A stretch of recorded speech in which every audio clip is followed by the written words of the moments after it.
Namaste children. In the previous video, we discussed about that the narrator did not want any fancy title for this chapter. That is why he kept the title of the chapter Ranga's Marriage. In part 1, we read that the narrator did not want any fancy title for the story. Further, we read how the narrator explained the speciality, the features of his own village, Khushhali. And then we read about the main character of the story, Ranga, who went to Bangalore to pursue his further studies. And when he came back after the completion of his studies, his homecoming became a great event for the village folk. They all were excited. They came to see Ranga. They all wanted to know either Ranga was changed or not. So let's start with the rest of the chapter. In part 2, in this video, we will read how the narrator decides to get Ranga married. And after that, the narrator finally finds a suitable girl for Ranga. When he finds a suitable girl for Ranga, he plans to get Ranga and Ratna married.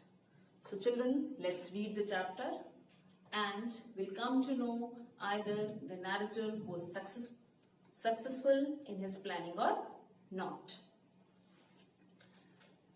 That afternoon, when I was resting, Ranga came to my house with a couple of oranges in his hand. The narrator says Ranga is a very generous, a very kind-hearted and considerate fellow. It would be a fine thing to have him marry, settle down and be of service to society. The narrator wanted Ranga to get married and settle down in his life. So for some time, the narrator and Ranga spoke on normal issues.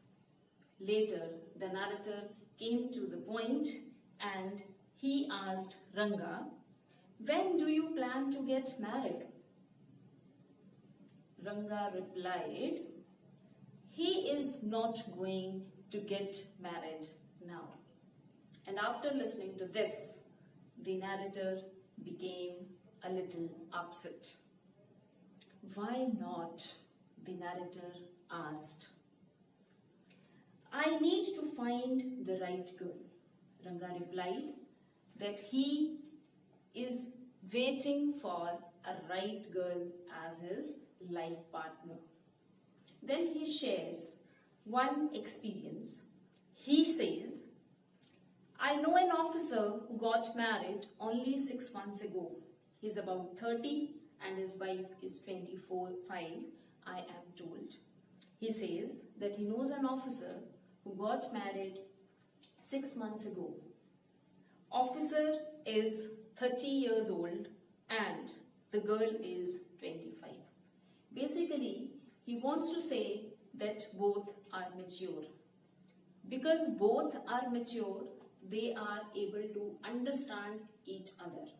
If they are able to understand each other, their marriage life will definitely be a successful life. They will be able to talk lovingly to each other.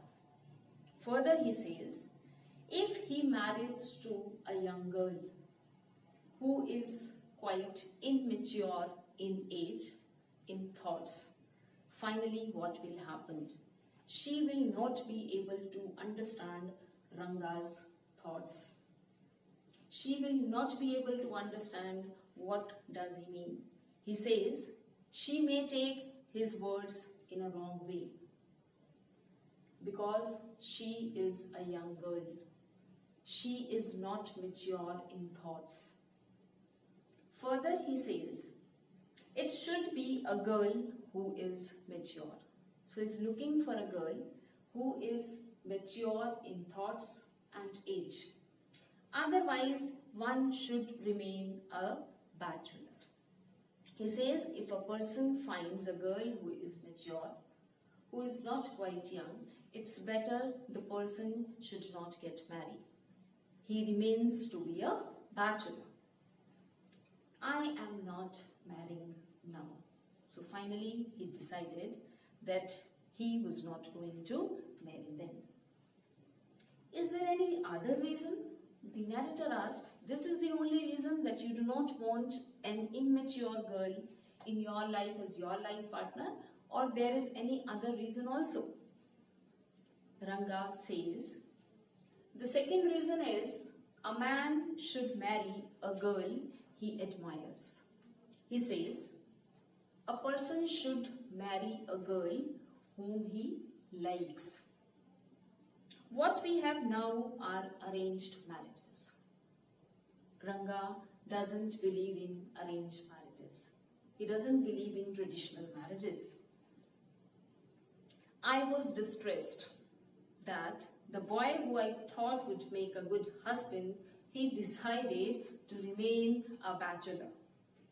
After chatting for a little longer, finally Ranga left and the narrator made a plan.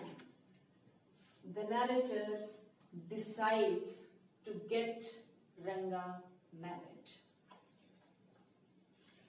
Rama Rao's niece, a pretty girl of 11. I have already introduced this character, Ratna, who is an orphan child, who is 11 years old. Right now, she is staying with her uncle, Rama Rao. Rama Rao's niece, a pretty girl of 11, had come to stay with him. She was from a big town.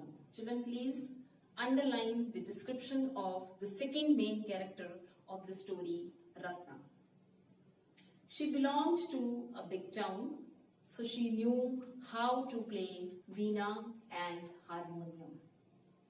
She was a great singer also. She had a sweet voice.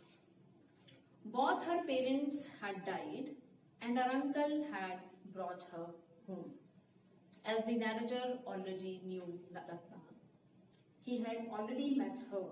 So when he makes a plan to get Ranga married, he feels that Ranga is a suitable match for Ratna and Ratna is a suitable match for Ranga. Since I was a frequent visitor to Rama Rao's place, the girl was quite free with me. Children, quite free means talked freely, as the girl knows the narrator very well. So he was quite free to talk to the narrator. I completely forgot to mention her name. The narrator says it was Ratna. The very next morning, the narrator went to Rama Rao's house. He told Rama Rao's wife to send Ratna to his house the next day to bring buttermilk for her. Finally, Ratna went to the narrator's house. It was a Friday, so she was wearing a grand sari. Children, it was a Friday. On this day, these people keep fast for goddess Lakshmi. And she was also fasting that day, so she was wearing a grand sari. I told her to sit in my room and requested her to sing a song. The narrator requested Ratna to come inside and sing a song. And on the other side, I sent for Ranga. I sent for Ranga. He asked Ranga also to come to his place. So we can simply think that this was the narrator's plan because he wanted Ranga to see Ratna once. While she was singing the song, Ranga reached the door. He stopped at the threshold. Children, you can see I have already written the meaning of the word threshold, which means entrance. When Ratna was singing a song, Ranga reached to the narrator's house, but he did not enter. He stopped at the threshold. He stopped at the entrance of the door because he did not want any interruption in singing. He did not want the singing to stop, but was curious to know the singer. But he became excited to know who the singer was. Carefully, he peeped in. The light coming into the room was blocked. Ratna looked up and seeing a stranger there, abruptly stopped. When Ranga noticed someone standing at the door, she ran inside and stopped singing. Suppose you buy the best quality mango. You eat it slowly, severing its peel before biting into the juicy flesh. You do not want to waste any part of it. Before you take another bite, the fruit slips out of your hand and falls to the ground. The same was happening with Ranga. Before Ranga came to know who was that girl, she stopped singing and went inside. You sent for me? He asked as he came in and sat on a chair. Ranga asked the narrator that he wanted him to come to his house. Ratna was standing at a distance.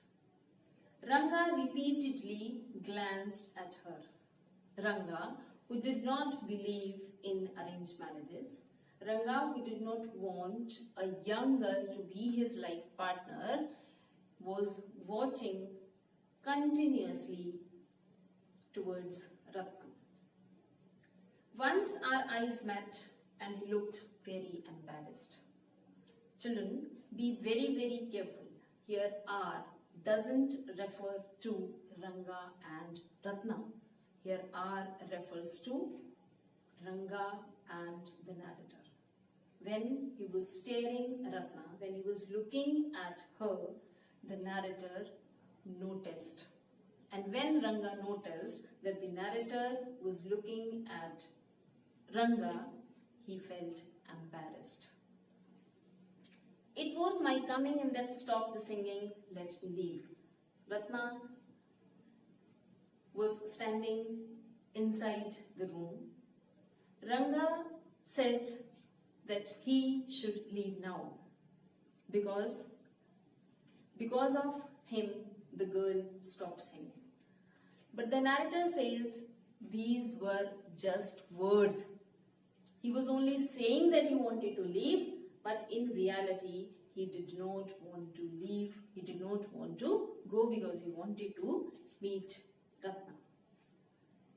Ratna ran inside because she was overcome by shyness. Very hopefully, Ranga asked, "She isn't married then?" Her voice did not betray his excitement, but I knew it was there. He was trying to hide his excitement. He was not showing any excitement while asking that the girl was married or not. But the narrator said that he knew that Ranga was excited.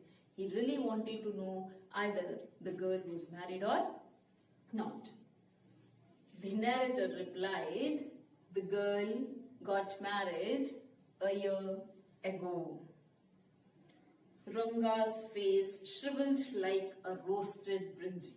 This means that Ranga's face became wrinkled as he lost his excitement. After a while, Ranga left saying that he must go because he has to go to his home. I went to our Shastri the next morning and told him, "Keep everything ready to read the stars. I'll come later." So the next day, the next plan the narrator went to Shastri's house. Shastri, children, I already introduced this character to you, who is the village astrologer. The narrator wanted Shastri also to be a part of this plan. So he went to Shastri's house. He told Shastri to keep everything ready to read the stars. He says that he will come later, but he tutored Shastri. Tutor means he taught. He taught Shastri each and everything what he had to speak when he would come to his place along with Ranga. I found no change in Ranga when I met him that afternoon. Children, it is clearly mentioned that Ranga had no change, as he was normal. But the narrator, who decided to get Ranga married, purposely started talking something which was related to his marriage. He asked, "You seem to be lost in thought. What's the matter, Ranga?" Nothing wrong, believe me." Then the narrator says, "It's headache. Are you feeling headache? Let's go to the doctor." Ranga says, "I am absolutely fine. I have no headache. I do not need a doctor. I don't want to go to a doctor." And then children, see what the narrator says. He says, "I go through the same thing when the process of choosing a girl for me is going on." He says, when the same process, the process of choosing a girl for me was going on, I also felt the same, and I am thinking right now you are also feeling the same, because the same thing is going on in your mind. Ranga looked at me. He was staring the narrator. "Come, let's go and see Shastri," I suggested.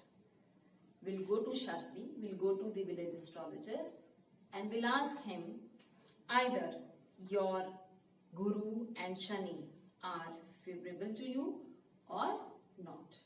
Your stars are in your favor or not." Finally, what he planned, he became succeeded. Ranga accompanied the narrator without any protest. This also proves that he was not showing any excitement. He was not showing what was going on in his mind, but somewhere he was also serious. He also wanted Ratna to be his life partner. As soon as Shastri saw me, he exclaimed, "What a surprise, Shama. Haven't seen you for a long time." Children, see how successfully they are executing their plan. Though he met him yesterday, a day before, still he says that he doesn't see him for a long time.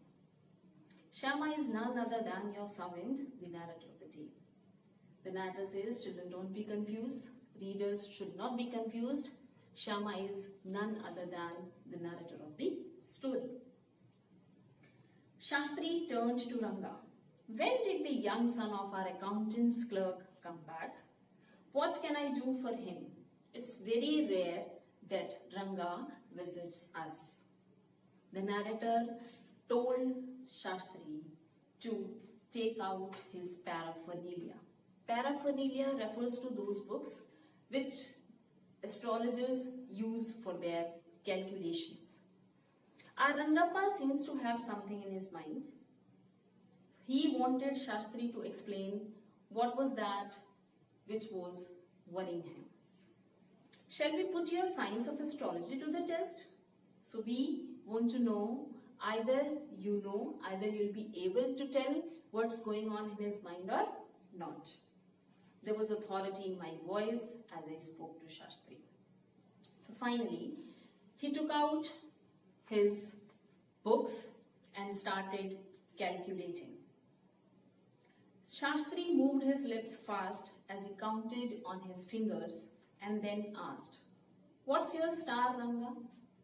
And Ranga had no idea about his star. Shastri further said, "It's okay. If he didn't know, he would find out." Finally, Shastri indicated with a shake of his head.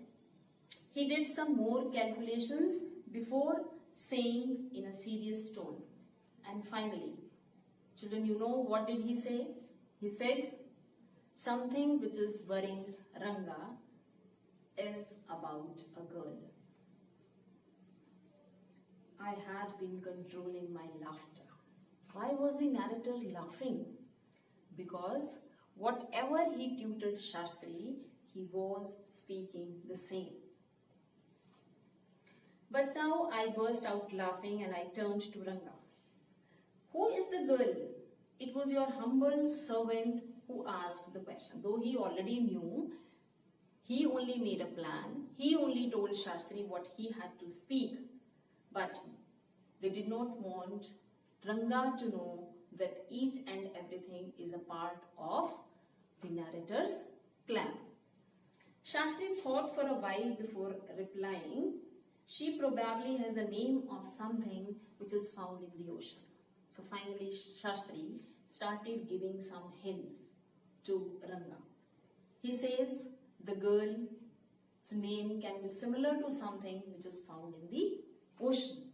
And then he says lotus, Kamal. Ratna, why not pearl or Ratna, the precious stone? He says it can be Ratna or pearl because these things are also found in the ocean. And finally he came to the point. Ratna, the girl in Rama Rao's house is Ratna. Tell me, is there any chance of our negotiations bearing fruit? The narrator finally asked Shastri, if we go to Ratna's house, what do you say? What your calculations say?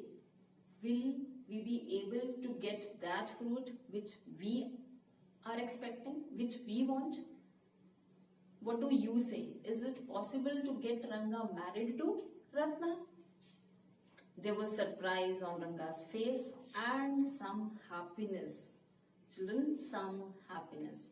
So his views were different about marriages. But what he was following was different. He said he doesn't believe in arranged marriages. He doesn't believe in traditional marriages. But see what he is doing right now. He became happy when he learned, when he came to know that yes, there is a chance to get him married to Ratna. But that girl is married, I said. Then I turned to him and his face has fallen. I don't know all that. There may be some other girl who is suitable. Further, Shastri said, I have no idea. I do not know either it's Rama Rao's niece or someone else. He says what his calculation said, he shared with them. We left the place. On the way, we passed by Rama Rao's house. Ratna was standing at the door. The narrator went in alone and came out a minute later.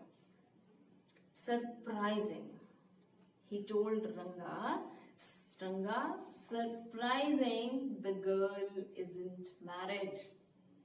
Someone told me the other day that she was. What Shastri told us had turned out to be true after all. But Rangappa, children, do you know who is Rangappa? Yes, absolutely true. Rangappa is the full name of Ranga. I can't believe that you have been thinking of her. Swear on the name of Madhavacharya and tell me, is it true what Shastri said? Because the narrator wanted Ranga to speak that yes, he was interested in Ratna. He really wanted to marry Ratna. I do not know whether anyone else would have been direct, Ranga admitted. But he says, there is a greater truth in that Shastra than we imagine. And finally he accepted that what Shastri said was true. Shastri was at the well when I went there that evening. I said, "Show Shastri Gale, you repeated everything I had taught you." So the next day, Shastri was at the well and the narrator went there. Somewhere he was making fun of Shastri's science, Shastri's astrology, because he said whatever he tutored Shastri, whatever he told Shastri to speak, he spoke the same thing. But he said that was not your calculation, that was not your science, that was not your knowledge. It was me who guided and you spoke what I tutored. And Shastri became annoyed. Shastri told the narrator that he only gave hints to him. And he said, whatever he said, the same was told to him by his calculations, by his Shastras. Tell me, is this what a decent man says? And now Shastri was also curious, Shastri was also excited to know what Ranga said. What was his views about marriage? Either he is agreed to marry Ratna or not. So children, after many years, let's see what happened. Rangappa had come the other day to invite me for dinner. What's the occasion? I asked. So once, after many years, Ranga went to the narrator's house to invite him for dinner. Let's know what was the occasion. It's Shyama's birthday. He is 3. Children, we know that Shyama is the narrator of the story. But here, Ranga says, they are going to celebrate Shyama's birthday because he is 3 years old now. It's not a nice name, Shyama, I said. So finally, Ranga and Ratna got married and they are blessed with a baby boy, and they have kept their son's name on the name of the narrator of the story, Shyama. Yes, children, so there are 2 characters with the same name in the chapter. One Shyama, who is the narrator of the story, and one Shyama, who is Ranga and Ratna's son. The narrator says, I am like a dark piece of oil cake. Why did you have give that golden child of yours such a name? Golden means your son is beautiful, extremely beautiful, and I have dark complexion. So why have you given the same name to your son who is beautiful? What a childish couple you are, Ranga and Ratna. Children, do you really feel that they are childish? I know. It is the English custom of naming the child after someone you like. So finally, the narrator went to Ranga's house for dinner. Shyama rushed to me when I walked in and put his arm around my legs. Finally, Ranga's and Ratna's son, Shyama, rushed to the narrator and he walked in and put his arm round the narrator's legs. The narrator kissed him on his cheek and he placed a ring on his tiny little finger as his birthday gift. Finally, at the end of the chapter, the narrator says, allow me to take leave of you, but I am always there to serve you. And last, but not the least, he asked one question to the readers. He asked, I hope my readers were not bored while reading the story. So children, were you bored? No, absolutely no. So I hope you all have understood the chapter. You all enjoyed the story. That's all for today. Thank you.